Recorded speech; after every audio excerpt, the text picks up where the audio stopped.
Democrats have been trying to come up with a fresh, original way to express their political positions, and this week they finally found one. A sit-in. An idea so fresh and original, no one has thought of it since 1968, when leftism was still cool, because everyone was taking hallucinogens. Not only was leftism cool, but there was also a giant pink rat eating your feet while you screamed for mercy. The 12-hour sit-in on the steps of the Capitol came on the heels of an 8-hour sleep-in, where individual protesters expressed their views by lying unconscious on their beds at home for an entire night. That was followed by a 45-minute eat-in, where the group gathered at various coffee shops and restaurants to defiantly drink coffee and eat some eggs and bacon with buttered toast and maybe a touch of strawberry jam. They then proceeded to the Capitol steps and, in a stunningly brave statement of opposition to something or other, actually sat down and continued sitting in a way that would have made it very difficult for people to walk up the Capitol steps if they hadn't been on their way to Michigan for the Trump rally.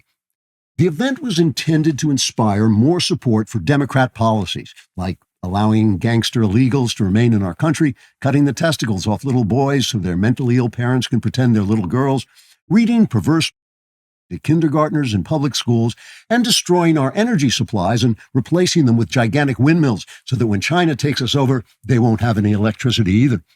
To raise the inspiration level to even greater heights, the sit-in included a homosexual rabbi who led a sing-along while everyone around him joined in by averting their eyes and pretending they were someplace else where something different was happening. After the sing-along, Cory Booker, the senator from the state of Completely Ridiculous, made a speech to the imaginary multitude who would have been there had they not been on their way to Michigan. Booker said, quote, "First of all, I want to thank the rabbi for violating every Old Testament precept to show his support for homosexuality today.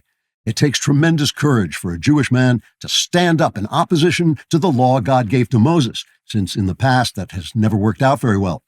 Even now, there's a man with a Free Palestine sign sitting right behind him, so things are not looking good because, as we all know, the Palestinians would happily behead the homosexual rabbi and everyone he loves, given half a chance.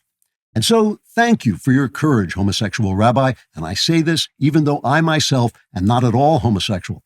In fact, I have a girlfriend in Canada where I sometimes visit her to have sex in a very manly male-to-female way that is not homosexual at all, because I am Spartacus, or at least I enjoy wearing a short leather skirt and prancing around without my shirt on, which amounts to the same thing in my book, a book that should be read to every 5-year-old in public schools across this country so we can begin to change this culture until I don't have to live this lie anymore. But in the meantime, let me just say, this is a moral moment. And no, I don't know what that means exactly either, but it makes me sound very strong and masculine, so I guess it's sort of like having a girlfriend in Canada.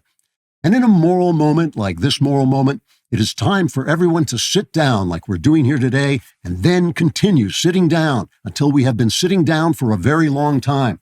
That will surely improve the messaging for our insane and evil policies." Unquote.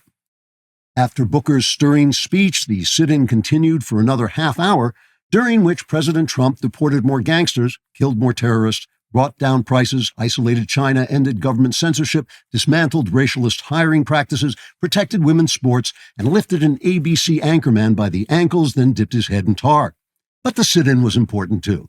For more magnificent Klavan-y magnificence, like and subscribe, and for even more magnificence, subscribe to The Andrew Klavan Show wherever you get your podcasts.